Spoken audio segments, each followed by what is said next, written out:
Meus irmãos queridos, nosso abraço fraterno, nosso boa tarde a todos. Uma tarde quente realmente, mas nós vamos nos superar, gradativamente vamos nos acerenando. Os benfeitores espirituais nos envolvem em carinho e ternura para que a gente possa ampliar nossas percepções, se acomodar melhor e absorver o máximo possível da proposição da tarde de hoje. Antes que façamos a nossa prece e passamos a palavra à expositora, nós queremos dar ciência que nós já estamos em franco desenvolvimento do plantão doutrinário.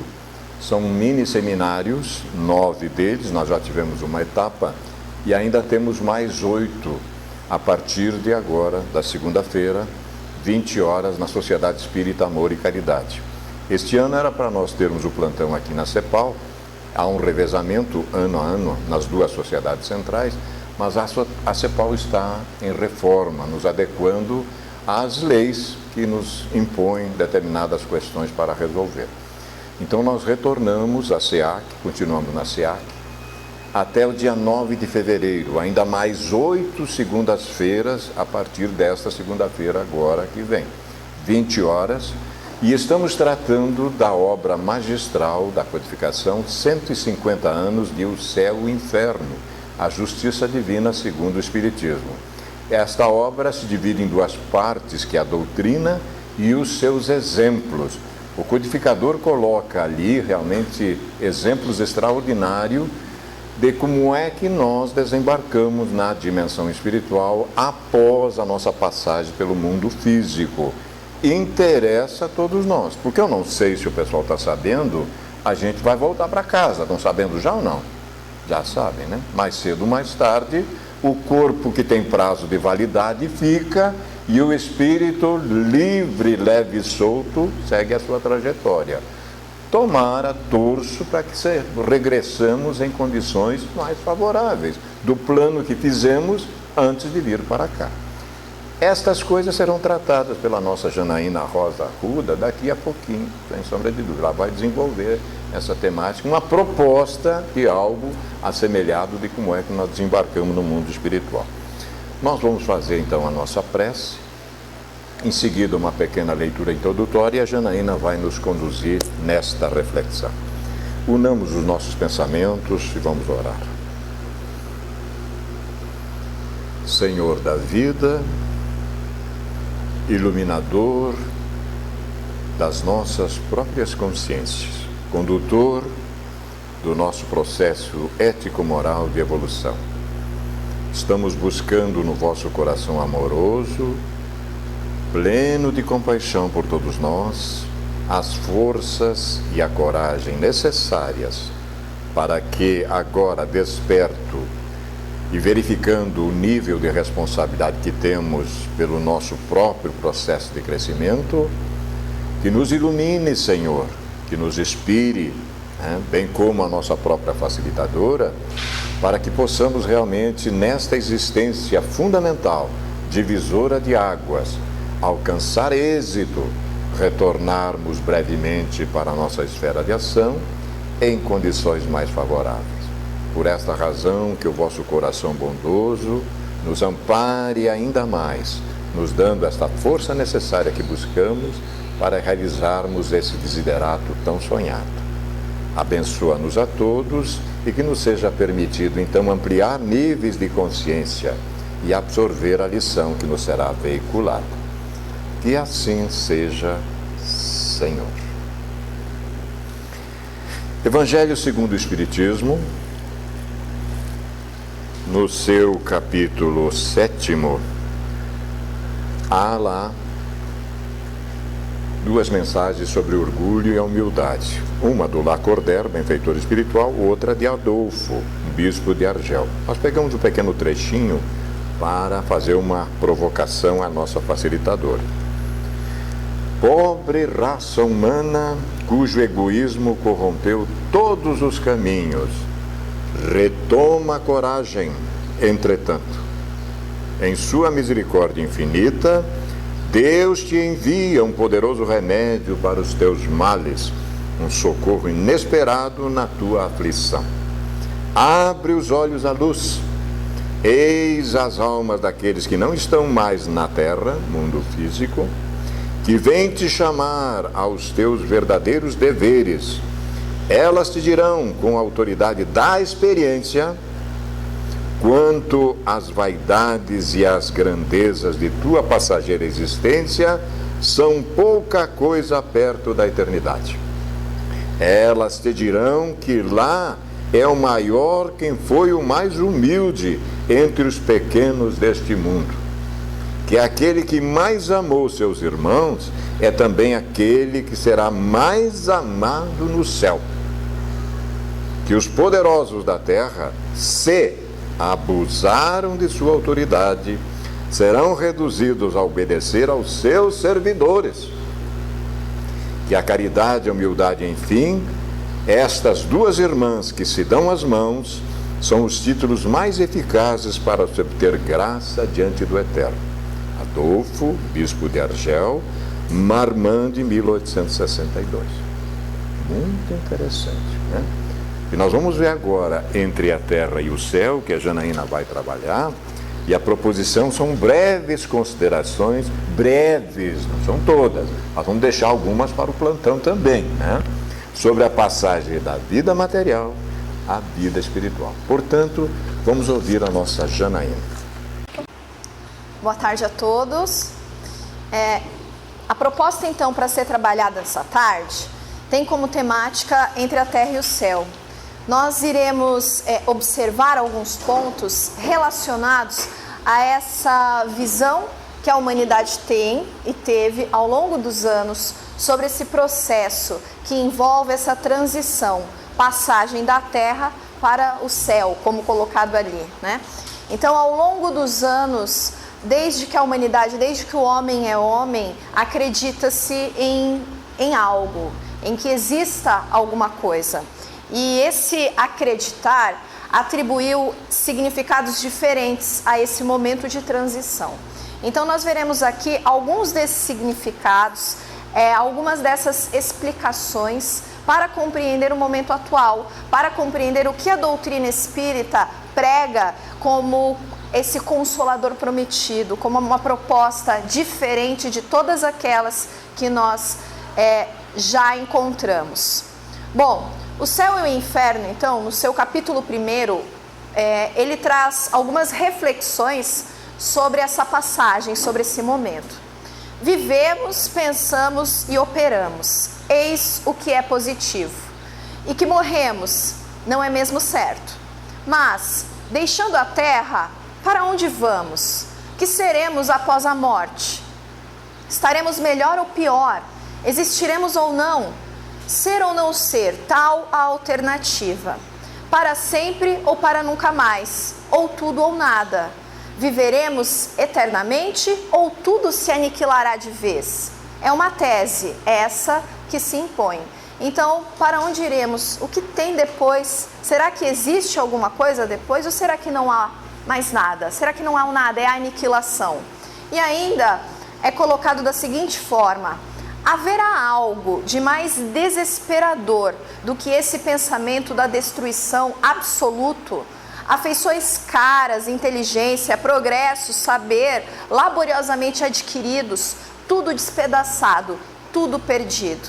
Pensar que tudo aquilo que construímos, todas as nossas relações, esses entes queridos, os laços afetivos, o conhecimento adquirido, tudo isso se acaba no momento da morte, realmente é um pensamento desesperador. E pensar dessa forma, que há essa aniquilação, que não há mais nada, foi um dos motivos que fez com que muitas pessoas acabassem tomando decisões errôneas ou desperdiçassem a oportunidade da reencarnação. Então esses são elementos norteadores que estão colocados ali no céu e inferno, para que nós venhamos a entender e compreender a amplitude dessa obra e o que ela propõe de renovação ao ser humano. Ainda no céu e o inferno, temos a seguinte proposição: todas as religiões admitiram igualmente o princípio da felicidade ou da infelicidade da alma após a morte. ou por outra, as penas e gozos futuros, que se resumem na doutrina do céu e do inferno, encontrada em toda parte. Então isso é atributo geral de todas as religiões. Todas elas pregam um determinado céu e um determinado inferno. Instintivamente tem o homem a crença no futuro, mas não possuindo até agora nenhuma base certa para defini-lo, a sua imaginação fantasiou os sistemas que originaram a diversidade das crenças. Então, não conhecendo, há essa fantasia criada pelo homem com relação a esses dois termos, céu e inferno. E eles colocam aqui, é colocado aqui no céu e no inferno, que isso sempre existiu, desde que o homem, desde que a humanidade é a humanidade, que esses pensamentos começaram a se desenvolver, é que se atribui um céu e um inferno. Bom, voltemos então para uma das primeiras civilizações que deixaram aqui uma escrita no nosso planeta, que foram os sumérios. Os sumérios, eles tinham uma escrita cuneiforme. Muitos dos objetos e dessa escrita ainda é preservada até hoje. Então essa é uma das transcrições mais antigas que a humanidade possui. E aqui nós já temos uma percepção dessa vida após a morte. Então essa é literalmente a transcrição. No primeiro, no sétimo e no 15º dia do mês, devo fazer um ritual de purificação por lavagem. Então, um deus deverá ser sacrificado, e os deuses poderão ser purificados por imersão. Nintu, que provavelmente é o nome de um deus, deverá então misturar a argila com a carne e sangue. Prestem atenção, argila com carne e sangue. Lembra muito as passagens bíblicas. Isso aqui é datado de mais de 3.000 anos antes da civilização egípcia. Então, homem e Deus irão existir juntos na argila. Que o rufar dos tambores seja ouvido para sempre. Que o Espírito venha a existir a partir da carne do Deus. Que a deusa proclame então este ser como um símbolo vivo dela mesma. Que a deusa ensine ao ser que viver desta grande dádiva. E que para tal fato jamais seja esquecido. Que o Espírito permaneça para sempre. Então aqui nessa transcrição nós já temos a ideia dessa passagem, dessa dicotomia entre carne, matéria e espírito, que o espírito permaneça para sempre. Aqui essa religião, né, essa pregação é uma religião politeísta, porque nós vemos essa elevação e exaltação de diversos deuses. No entanto, o que nós destacamos aqui é esse princípio espiritual, esse espírito que permanece. Quer dizer o quê? Se ele permanece, a carne acaba, a carne se dissolve, né? Acaba, mas o espírito permanece. Isso já há 3.000 anos antes da civilização do Egito. Os egípcios também apresentam essa relação entre céu e inferno, e algumas, diríamos que por ter uma escrita mais preservada, por ser um pouco mais próximo, e não tão próximo assim, mas um pouco mais próximo do nosso tempo, nós temos mais informações com relação à religião que eles pregavam. Os egípcios acreditavam que o corpo era constituído de diversas partes: o Ba, ou alma, o Ka, ou força vital, e o Ak, ou força divina inspiradora da vida. 3 princípios. Parece muito com a nossa Santíssima Trindade, né? Qualquer coisa é mera coincidência, digamos assim. Para alcançar a vida depois da morte, o Ka necessitava de um suporte material, que habitualmente era o corpo do morto. Este devia manter-se incorrupto, o que se conseguia com a técnica de mumificação. Então a mumificação é explicada nesse sentido. O morto, enfim, precisava desse corpo preservado para sua passagem para o além. Os sacerdotes funerários encarregavam-se de extrair e embalsamar as vísceras do corpo. As vísceras, depois de extraídas do corpo do defunto, enfim, eram lavadas e embalsamadas. A seguir eram depositadas em 4 vasos, representando divindades, chamadas filhos de Horus, que as protegiam da destruição. Então aqui, esses são os vasos em que as vísceras eram guardadas, depositadas, nesse sentido de purificação, para guardá-los, pois esperava-se que esse corpo fosse utilizado no além-túmulo por esse espírito. O morto iniciava um longo percurso pelo mundo além-túmulo. Anupo ou Anubis, guardião das necrópolis e deus da mumificação, levava-o perante a Osíris, soberano do reino dos mortos, o qual, juntamente com outros deuses, realizava a chamada psicostasia, em que o coração do defunto era pesado. Se as más ações fossem mais pesadas que uma pena, o morto iria para o inferno egípcio. Se passasse satisfatoriamente por essa prova, podia percorrer um mundo subterrâneo cheio de perigos até o paraíso. Então, mesmo que ele passasse nesse teste, né, de pesar o coração, e esse coração teria que ser mais leve que uma pena, né, o que não é uma coisa muito fácil, ele assim seria salvo, mas teria que passar por alguns perigos nesse submundo até chegar ao paraíso. Então vejamos que desde muito antes do cristianismo, nós já temos essa noção de céu e inferno. Já havia essa necessidade de acreditar, de compreender essa vida após a morte como um castigo ou uma recompensa. É a forma como nós estamos vendo apresentada até então por essas civilizações. Temos então a mitologia grega como um dos pontos importantes para entender a concepção cristã de céu e inferno. A mitologia, os gregos, enfim, influenciaram muito a nossa cultura ocidental. Os gregos antigos já possuíam uma noção sobre a existência de uma alma, pois consideravam locais para onde as almas iriam após a morte. Por outro lado, eles também consideravam a existência de fantasmas, onde era dito que se tratavam de pessoas que não receberam os ritos fúnebres adequados, pois para eles o papel dos ritos era mais do que simbólico, era uma forma de guiar os mortos para o seu destino após a morte. E se isso não fosse devidamente feito, as almas seriam barradas em sua viagem e ficariam presas no mundo dos vivos, os atormentando. Então os gregos também acreditavam nessa noção de céu e inferno, e aqueles que morriam precisavam ter essas honrarias respeitadas. É aquela, provavelmente já vimos em diversos filmes, aquele ritual em que moedas são colocadas nos olhos e que esse corpo é incinerado, ele é queimado. É um ritual de passagem em que é necessário que seja realizado, pois eles acreditam, enfim, que há essa necessidade para que o morto consiga, o espírito chegue ao outro lado. Caso contrário, caso não seja realizado esse ritual, esse espírito ficaria atormentando então aqui no mundo dos vivos. Era isso o que a mitologia, a cultura grega coloca.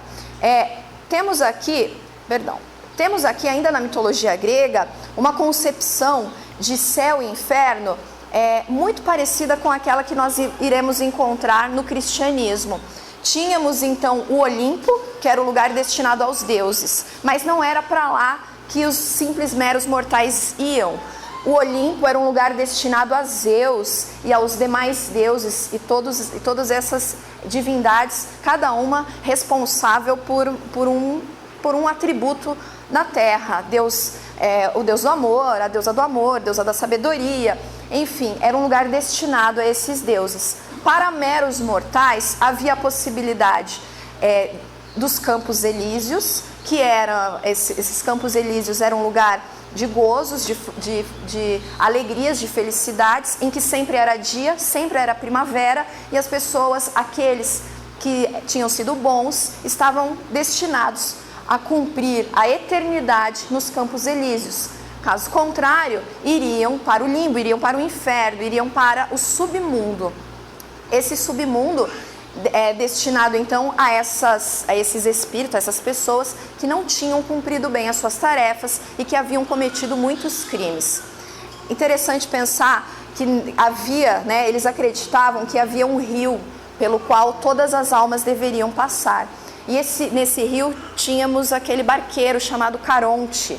Caronte só levava as almas para o outro lado do rio, para o inferno, que era o lugar para onde todos nós iríamos, e ali no inferno é que seríamos julgados, ou ficaríamos, ou iríamos para os Campos Elíseos, ele só atravessava esse rio quem tinha a moeda. Portanto, se os seus familiares não houvessem feito esses rituais fúnebres, você não conseguiria atravessar o rio. A mitologia ainda conta que aqueles que ficavam ali à margem do rio esperando o Caronte não tinham como pagá-lo, ficavam 100, 200 anos esperando. Só depois de um prazo muito longo é que por caridade Caronte os atravessava.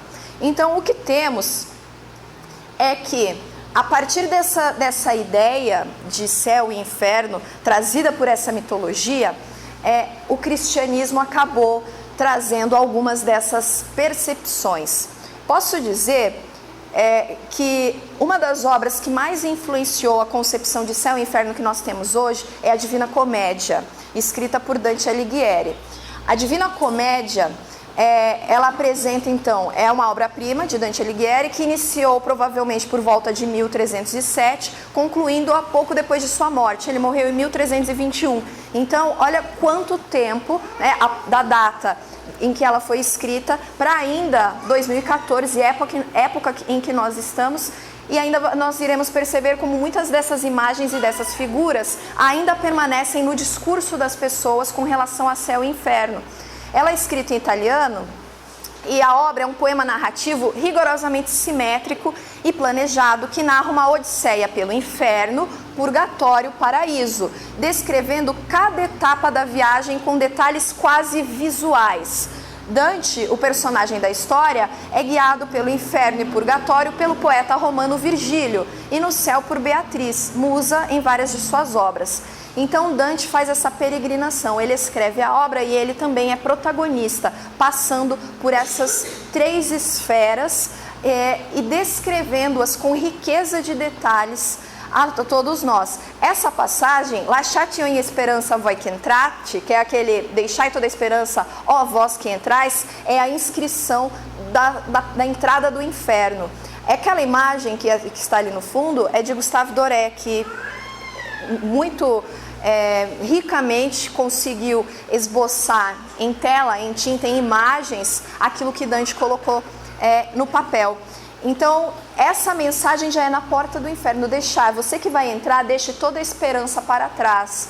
Então Dante adentra as portas do inferno já com essa mensagem, e ali ele descreve toda essa passagem. O inferno é a parte mais rica, não diria, né, mas que merece mais destaque na obra, pois ele descreve inúmeros sofrimentos e punições que as pessoas teriam, e ele conversa com essas pessoas no inferno durante a sua passagem, e elas estão ali explicando e contando a ele o que fizeram para merecerem aquela punição, aquele castigo. Pensando que nós temos uma religião cristã nessa época, 1321, baseada, era um momento em que havia uma disputa entre império e o papado, em que havia essa disputa, enfim, para determinar quem tinha o poder. A igreja sempre teve muito poder. Então Dante era extremamente religioso e ele conhecia todos os dogmas da Igreja Católica. Ele conhecia todas essas reflexões feitas e passagens bíblicas com relação a céu, inferno, purgatório. Então, quando a obra, enfim, chegou ao público, veio que ilustrar aquilo que as pessoas, na verdade, acreditavam ou intuíam. Temos aqui, por exemplo, uma ilustração de uma das passagens que descreve os assassinos, o que aconteceria com as pessoas que haviam cometido assassinatos, homicídios. Então estão aqui, né, Dante nesse barco, mais uma vez essa obra é do Gustave Doré, que ilustra, né, as passagens, mas muito próxima daquilo que Dante coloca em suas palavras. Aqui nós temos os suicidas. Os suicidas, eles eram transmutados ali em forma de árvore e eles sofriam. Nessa passagem, Dante está passando pela floresta dos suicidas, como é colocado na obra, e ele puxa um galho, e quando ele quebra esse galho, alguém grita e reclama que está ali sofrendo, que todas as vezes que alguém passa e quebra um galho é uma dor terrível que ele sente. Então ele coloca aqui o que acontece com os suicidas, né? Onde eles ficam. Temos a passagem dos ladrões também, essa imagem dos ladrões, todos eles envolvidos por serpentes, uns em cima dos outros ali. Muito interessante como é colocado e como a obra demonstra isso, o que criou na época e ainda cria, né, muito medo, muito medo com relação às experiências, aquilo que nós fazemos aqui, tendo como consequência esse tipo de ação. Ali os traidores, todos eles presos, submersos, só as cabeças, né, do lado para fora. Muitos filmes hollywoodianos exploram essas imagens, muitos filmes exploram essas passagens, sejam da mitologia, sejam desse inferno, céu e purgatório, com essa visão já mais cristã. Aqui os orgulhosos, né, carregando pedras, obrigando-se a abaixar, né, obrigando-se a fazer uma reverência, enfim. E aqui os avarentos, né? Então, Dante descreve nessas passagens tudo aquilo que acontece e onde essas pessoas ficariam, o que estaria destinado a todas elas. E isso, para aquela época, principalmente para o cristianismo, causou muito medo. As pessoas acabavam acreditando cegamente, sendo que é uma obra literária, né? Acabaram cegamente acreditando nessas concepções. Então, a propagação de ideia de céu e inferno, céu como um lugar de gozo eterno, purgatório como um lugar em que ficam ali cumprindo uma determinada pena para conseguir o merecimento de passar uma outra esfera melhor, e o inferno, um lugar de punição e castigo, vem de todo esse apanhado histórico. Então essa ideia que nós temos ainda hoje não é uma ideia moderna, é uma ideia muito mais antiga do que acreditamos. Então entramos aqui na concepção de céu e inferno do cristianismo / catolicismo. Por quê? Porque nós temos inúmeras nomenclaturas para o cristianismo hoje. A doutrina espírita é uma doutrina cristã. Então, o que viemos aqui colocar não é uma crítica, mas é uma forma de compreender como toda essa história influenciou também nessa religião tão propagada ainda, e que muitas pessoas acabam acreditando, não diria acreditando, mas acabam se familiarizando com esse tipo de imposição, com esse tipo de criação. O inferno, então, todas essas passagens aqui foram retiradas de material, não é um material espírita, é um material católico, né? Digamos assim. Procurei ser o mais fiel possível àquilo que é colocado por essa religião. Jesus Cristo referiu-se ao inferno como um lugar e estado de fogo inextinguível, onde o seu verme não morre e o fogo não se apaga. E aqui estão os versículos de onde foram tirados. As principais consequências são principalmente duas: a separação eterna de Deus e o sofrimento dos sentidos causado pelo fogo eterno. Retirai-vos de mim, malditos, ide para o fogo eterno, destinado ao demônio e aos seus anjos. Essa é a interpretação que eles fazem dessa passagem, que está em Mateus. Este fogo será diferente do fogo da terra, que queimando destrói. O fogo do inferno conserva os ímpios na dor infinita do remorso e na certeza de que não haverá nova oportunidade. Então, o que mais sobressai aqui, o que mais nós destacamos? Essa concepção de fogo ligada ao inferno, essa visão, e ainda essas palavras de eternidade, que não haverá oportunidade. Aqueles destinados ao inferno estão destinados ao inferno, ponto final, né? Não há uma volta, como colocado aqui. Já o purgatório, segundo o compêndio do Catecismo da Igreja Católica, o purgatório é o estado dos que morrem na amizade de Deus, mas embora seguros da sua salvação eterna, precisam ainda de purificação para entrar na alegria de Deus. A Igreja formulou a doutrina da fé relativa ao purgatório, sobretudo no Concílio de Florença e de Trento, fazendo referência a certos textos da Escritura. A tradição da Igreja fala de um fogo purificador. No que concerne a certas faltas leves, deve-se crer que existe, antes do juízo, um fogo purificador. As faltas leves têm um fogo purificador, segundo o que afirma aquele que é a verdade, dizendo que, se alguém tiver pronunciado uma blasfêmia contra o Espírito Santo, não lhe será perdoada nem presente século, nem no século futuro. Quer dizer, uma falta leve há um fogo purificador e consegue transpor essa etapa. Agora, uma falta mais grave não consegue, né? Nem neste século, nem no século futuro. No entanto, não há a palavra aqui eternidade. A gente percebe que leva mais tempo, mas destinado ao purgatório é para purgar, enfim, para conseguir ultrapassar essa etapa. E o conceito de céu. Céu ou é uma vida pós-morte eternamente abençoada, ou um retorno ao estado antes da queda da humanidade, um novo e segundo jardim do Éden, no qual há a chamada pelos católicos visão beatífica, onde todos podem ver a Deus, num estado perfeito e natural de eterna existência. E geralmente acreditam que esta reunião pós-morte é consumada através da fé de que Jesus Cristo morreu na cruz pelos pecados da humanidade, foi ressuscitado e ascendeu corporalmente ao céu.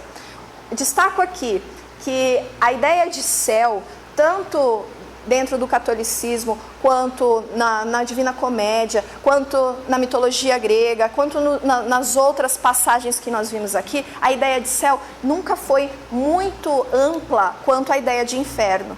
A ideia de inferno sempre foi mais propagada, sempre houve o conhecimento de mais elementos da ideia de inferno do que da ideia de céu. Até mesmo na Divina Comédia, quando Dante chega ao paraíso, chega ao céu, ele só consegue descrever como uma luz, como uma iluminação, um lugar muito claro, e não descreve com detalhes, com a riqueza de detalhes que descreve o inferno e nem o purgatório. Então percebemos que em todas essas passagens, até mesmo nessa do catolicismo, que talvez seja mais próxima de todos nós, da concepção que nós tínhamos até pouco tempo, enfim, porque geralmente a maioria de nós vem dessas religiões, vem do cristianismo, do catolicismo, perdão, acaba tendo essa ideia, essa concepção de céu e inferno. Oh, se não for um bom menino, se não se comportar, sabe que vai para o inferno, né? Ah, eu quero ser bonzinho porque eu quero ir para o céu. E geralmente é essa analogia que nós fazemos, sem pensar racionalmente nessa transição de vida após a morte, o que nos espera, o que nos aguarda. Bom, isso daqui então trouxe muito medo para a humanidade. Trouxe até certo ponto, devemos pensar que foi um freio em muitas situações para que o homem se policiasse. À medida que há uma evolução de pensamento e de raciocínio, as nossas necessidades são outras, elas se modificam também. Acontece que chegou em determinada época, principalmente no século XIX, em que houve um boom da ciência, da filosofia, desse conhecimento mais amplo, em que o homem começou a pensar de forma mais racional, e que essa ideia de céu e inferno, essa percepção de céu e inferno, acabou tendo que ser modificada, pois muitos de nós acabaram por desacreditar nessa história de que se você for bonzinho você vai para o céu, e se você for malvado você irá para o inferno.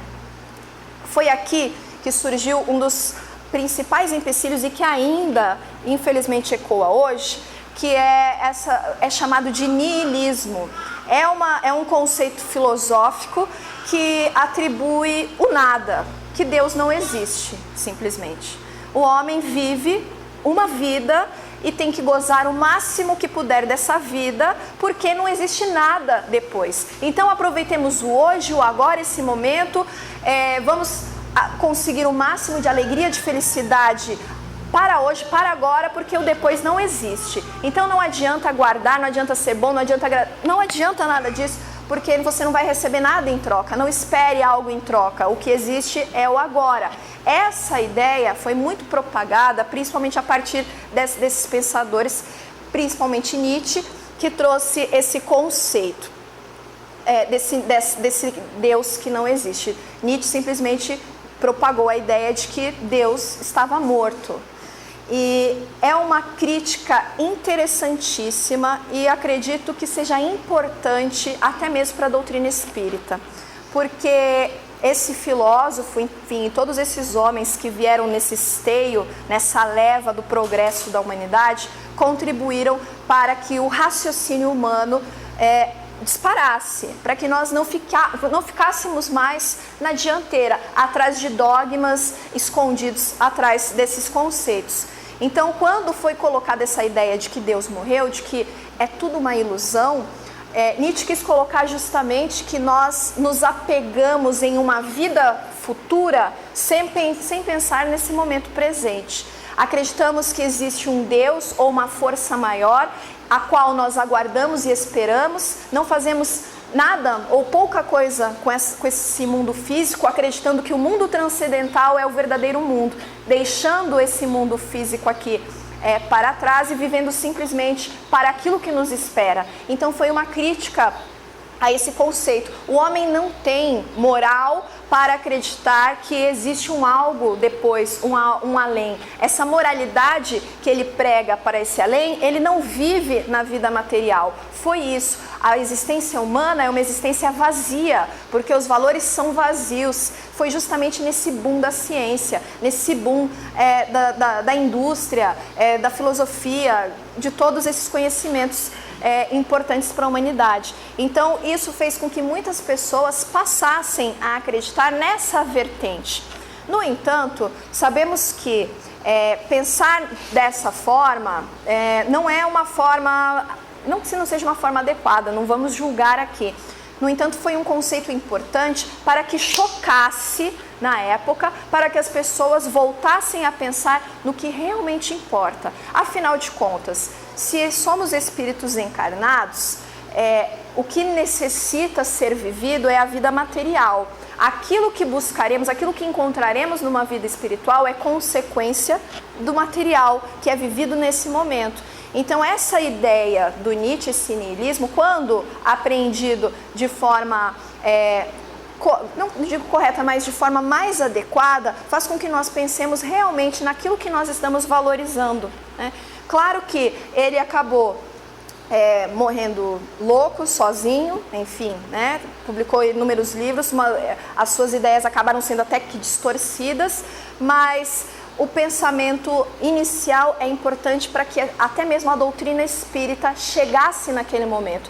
Pensando só que nós estamos aqui no século XIX, 1857, quando ocorre a publicação do Livro dos Espíritos, é que encontra uma sociedade balançada, uma sociedade conturbada, que já não acredita mais em céu e inferno, em fogo queimando, em anjinho alado, não acredita mais, tem necessidade de dar um passo além. Então é nesse momento que a doutrina espírita vem nos apresentar uma outra concepção de céu e inferno. Essa daqui é a primeira inscrição que está no livro O Céu e o Inferno. Por mim mesmo juro, disse o Senhor Deus, que não quero a morte do ímpio, senão que ele se converta, que deixe o mau caminho e que viva. Que viva. Então olha só, em Ezequiel, a ideia aqui é o quê? O ímpio, o mal, se converte, deixa o mau caminho e vive. Essa é a ideia. Bom, então a doutrina espírita, quando surge em 1857, com a publicação e divulgação do Livro dos Espíritos, traz em seu alicerce alguns desses conceitos que muito perturbavam a humanidade, que ainda perturbam. A questão 1011 pergunta: um lugar circunscrito no universo está destinado às penas e aos gozos dos espíritos, de acordo com os seus méritos? É a pergunta. Existe um lugar circunscrito, ou seja, reservado, não é dito aqui com todas as palavras, mas um lugar específico para que cada um cumpra os seus méritos, que adentre de acordo com aquilo que fez? E a resposta é: já respondemos a essa pergunta. As penas e os gozos são inerentes ao grau de perfeição do espírito. Cada um traz em si mesmo o princípio de sua própria felicidade ou infelicidade. E como eles estão por toda parte, nenhum lugar circunscrito ou fechado se destina a uns ou a outros. Não existe um lugar para uns e um para outros. Quanto aos espíritos encarnados, são mais ou menos felizes ou infelizes segundo o grau de evolução do mundo que habitam. Habitamos um planeta de provas e expiações, por enquanto. Portanto, as nossas felicidades ou infelicidades são inerentes ao nosso espírito no estado de progresso ainda e a esse universo, esse mundo físico, o qual nós habitamos. Mas temos uma questão ainda mais específica. De acordo com isso, o inferno e o paraíso não existiriam como os homens os representam? Essa pergunta já vai esclarecer. Não são mais do que figuras. Os espíritos felizes e infelizes estão por toda parte. Entretanto, como já o dissemos também, os espíritos da mesma ordem se reúnem por simpatia, mas podem reunir-se onde quiserem, quando perfeitos. E aí o comentário do Kardec. A localização absoluta dos lugares de penas e de recompensas só existe na imaginação dos homens, provém da sua tendência de materializar e circunscrever as coisas cuja natureza infinita não podem compreender. Nós temos a necessidade de nomear, classificar e colocar as coisas em caixinhas, né? Então havia essa necessidade de criar um céu, um inferno, um purgatório, você vai aqui, você vai ali, você vai lá. Por quê? Porque é uma criação do homem. Então essas figuras não existem. O Livro dos Espíritos nos esclarece quanto a esse ponto. E mais uma questão. O que se deve entender por purgatório? E a resposta é: dores físicas e morais. É o tempo da expiação. É quase sempre na terra que fazeis o vosso purgatório e que Deus vos faz expiar as vossas faltas. Quase sempre na terra. Todos nós estamos em um purgatório neste momento, pois estamos aqui expiando as nossas faltas. Se o purgatório é para a expiação, o que mais seria o planeta Terra? Um planeta de provas e expiações, purgatório dos espíritos em progresso. Eis o nosso purgatório, né? Estamos todos aqui nele. E o comentário do Kardec. Aquilo que o homem chama purgatório é também uma figura pela qual se deve entender.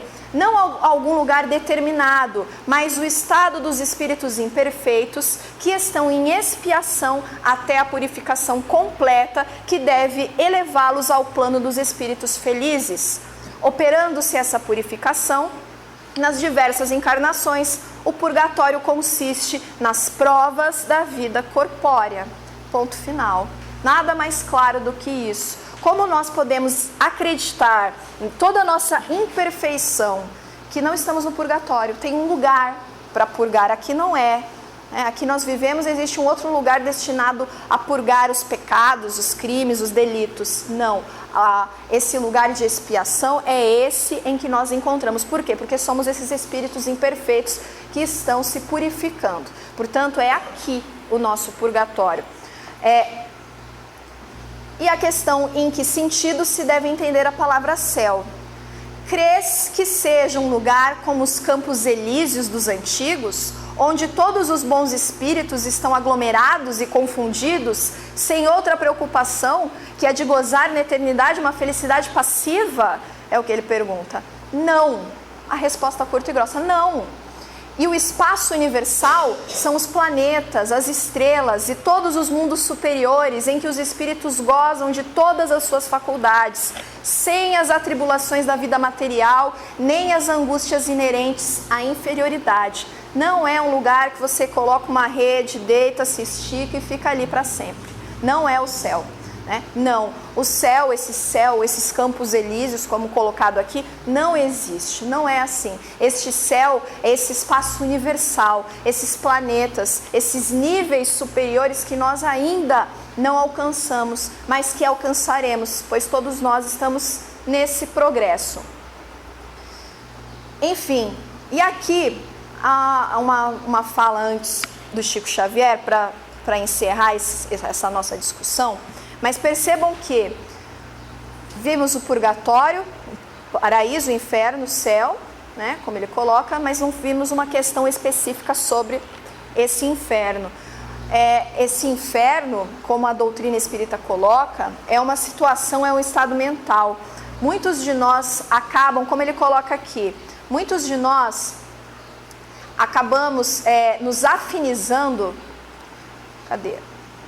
acabamos nos afinizando com aquela espiritualidade que compartilha a mesma frequência mental que nós nos encontramos. Então, se cometemos crimes, delitos e nos sentimos nessa vibração, nessa mesma sintonia, com certeza nós iremos atrair seres, enfim, espíritos que estejam nessa mesma sintonia. Portanto, no momento da desencarnação, mesmo após ou então durante o estado de perturbação, nós estaremos sim vivendo esse inferno. O inferno é essa questão, esse estado de espírito em que nós nos encontramos. Muitos vivem o inferno na Terra aqui também, pois acabam trazendo essas perturbações, ansiedades, angústias, medos ou vontades não equilibradas, desequilibradas para essa vida material também. Então esses lugares circunscritos, como a maioria dos exemplos que nós colocamos aqui acreditam e propagam, para a doutrina espírita não existe. Portanto, essa fé raciocinada colocada pelo Espiritismo é uma fé que veio se contrapor a todas esses outros dogmas colocados anteriormente, explicando de forma lúcida e racional a evolução e o progresso do homem. Compreendendo a vida da forma que a doutrina espírita nos apresenta, o niilismo não faz sentido. Essas penas eternas não fazem sentido. Portanto, a leitura do Livro dos Espíritos e, claro, a leitura do céu e do inferno, o céu e o inferno, como base para a orientação dessa nossa caminhada é fundamental. E, enfim, Chico Xavier tem uma passagem que diz: a luta enriquece-o de experiência, a dor aprimora-lhe as emoções e o sacrifício tempera-lhe o caráter. O espírito encarnado sofre constantes transformações por fora, a fim de acrisolar-se e engrandecer-se por dentro. Portanto, pensar em um pós-morte, pensar em um céu, em um inferno, a gente já nem fala mais céu, né? Pensar em um nosso lar, o nosso lar me aguarda, eu não quero ir lá eu não quero ir para o umbral, né? Porque parece por espírita, principalmente aqueles pouco esclarecidos, que o inferno espírita é o umbral, e não é, né? O umbral é um momento de transição, que todos nós, a maioria de nós, quase todos nós, passaremos também. Mas nós temos uma concepção que acaba sendo ligada a esses valores antigos, de que talvez esse inferno espírita seja um umbral e o nosso céu seja nosso lar. Não podemos fazer essa analogia, porque acabaríamos caindo no erro do passado. Não é assim que funciona. Dependendo da situação, dos nossos pensamentos, da nossa condição após desencarnar, nós seremos levados e destinados a diferentes esferas. Não podemos generalizar, acreditar que há um lugar circunscrito ou situações específicas. Você fez coisas ruins, então você vai para lá, com certeza. Fulano sempre foi bom, então ele vai direto, vai lá para o nosso lar. Não é assim que funciona, né? Devemos ter esses conceitos, mesmo dentro da doutrina espírita, esclarecidos e estudados, para que não venhamos a cometer os erros que já cometemos no passado. Bom, essa daqui é um trecho do que abordaremos ainda na segunda-feira. Lá na segunda-feira, no plantão doutrinário, trouxe outras passagens, a passagem da vida física para espiritual dentro do budismo, do hinduísmo, do islamismo, como cada uma dessas religiões vê essa passagem e verifica como encara esse momento pós-morte, e ainda um pouquinho mais desses esclarecimentos da doutrina. Bom, agradeço a oportunidade, a paciência, mesmo com o calor, né? Todos nós aqui, firmes e fortes. Desejo a todos Feliz Natal, bom Ano Novo, que possamos fazer as nossas reflexões nessa semana que se inicia né? Porque essa época sempre nos renova, parece que nos sentimos mais fortes, né? Como se tirássemos uma roupa velha e agora vai dar tudo certo e começássemos o próximo ano motivados. Que essa motivação seja constante, pois como a doutrina nos coloca sempre, né? Nunca é tarde para a gente fazer o que é certo, nunca é tarde para modificar o nosso futuro. O passado já não dá mais, mas o futuro a gente constrói agora. Que a paz e a luz do nosso Divino Mestre nos abençoe sempre. Que assim seja.